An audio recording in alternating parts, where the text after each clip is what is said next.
厨房里的水槽每天会经历很多油污脏水，所以水槽管道里面也会积累一些油脂和杂质，并且越来越多、越来越厚，就会造成洗碗池排水不通畅，发出一些难闻的异味，严重的情况就会堵塞，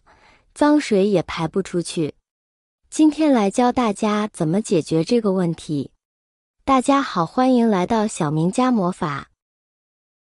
先往量杯里面加入洗洁精，这个时候再把没有喝完的可乐或者是过期的可乐拿过来，拧开盖子，将它倒在我们的量杯中，让洗洁精和可乐充分的混合均匀。我们把它直接倒进洗碗池下水道里面，全部倒进来。在倒的过程中，看到倒到一半的时候，我们可以用筷子搅拌搅拌，把下面的洗洁精搅上来。这个时候你可以看到我们的量杯中又出现了大量的泡泡，这是正常现象。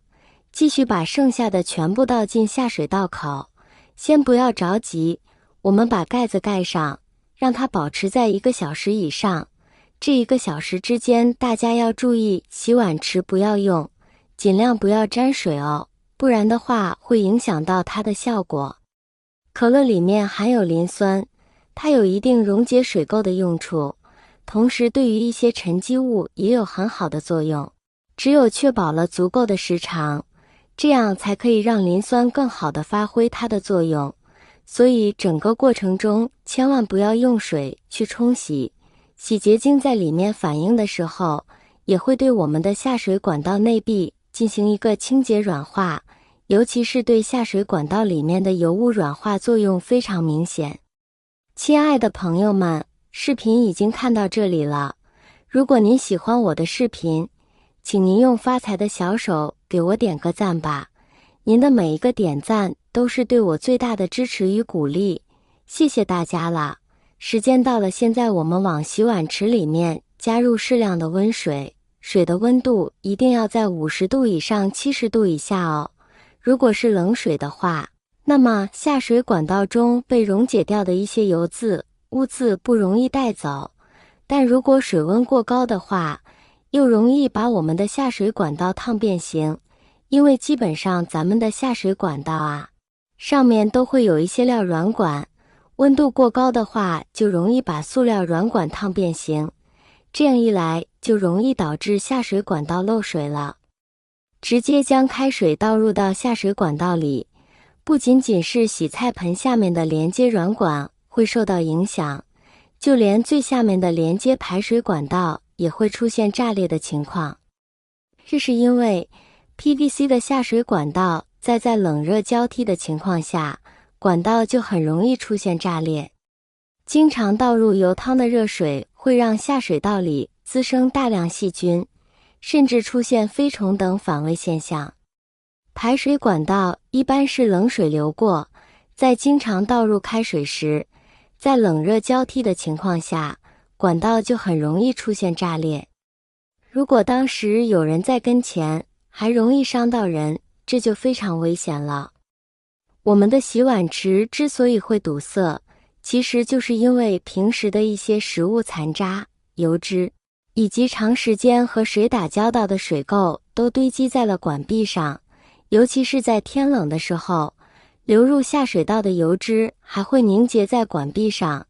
这样就会导致管道的内径越来越小，久而久之也就会造成堵塞的情况了。那么想要避免出现堵塞问题，我们就需要经常的把下水道清洁一下，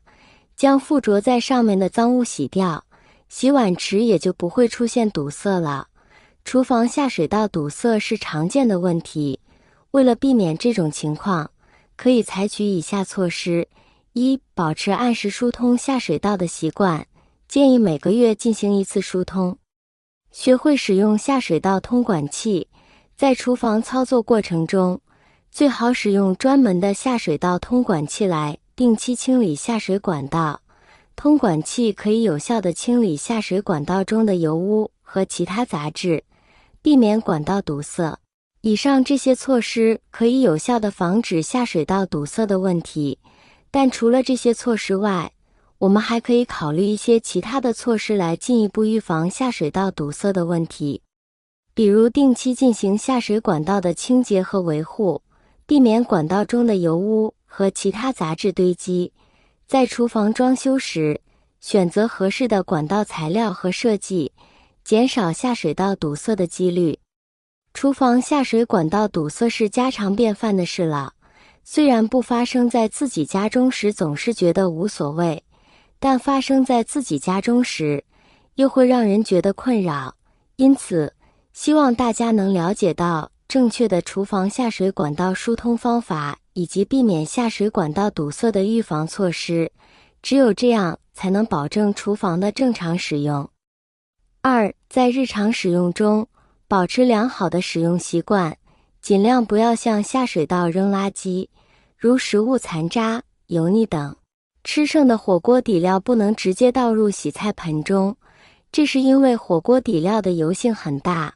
里面的油渍非常容易附着在 PVC 管道内壁，不但污垢很难清洗，还容易造成堵塞的现象。3. 安装过滤网，在排水口处安装过滤网，可以有效拦截食物残渣等固体物质，减少堵塞的可能性。4. 使用专门的厨房排水管道清洁剂，市面上有一些针对厨房下水道的清洁剂，可以定期使用，帮助溶解油脂，清洁管道。5. 定期清理油盒，对于油污比较重的厨房，需要定期清理油盒，以免油污堆积导致下水道堵塞。6. 热水加洗涤灵，可以用热水加上一些洗涤灵倒入下水道，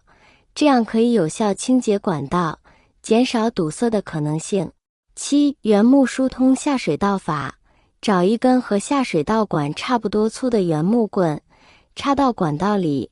然后在水池内放一定量的水，不间断地迅速上下抽原木，在吸力和压力的作用下，管中堵塞的污物就会被冲走。厨房里的洗碗池可就是个大忙人了，刷锅洗碗、清洗各种瓜果食材都离不开它，这也导致它天天和食物残渣、泥沙杂质打交道。俗话说，常在河边走，哪有不湿鞋？洗碗池堵塞就是我们常遇到的问题了。可一旦洗碗池堵塞后，各种问题就会接踵而至，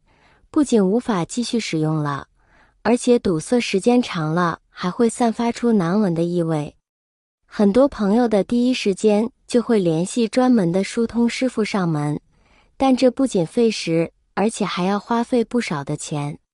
其实疏通洗碗池有技巧的，那么就可以试试我今天的方法。疏通下水道又快又好，方便又快捷。疏通下水道的方法都学会了没有？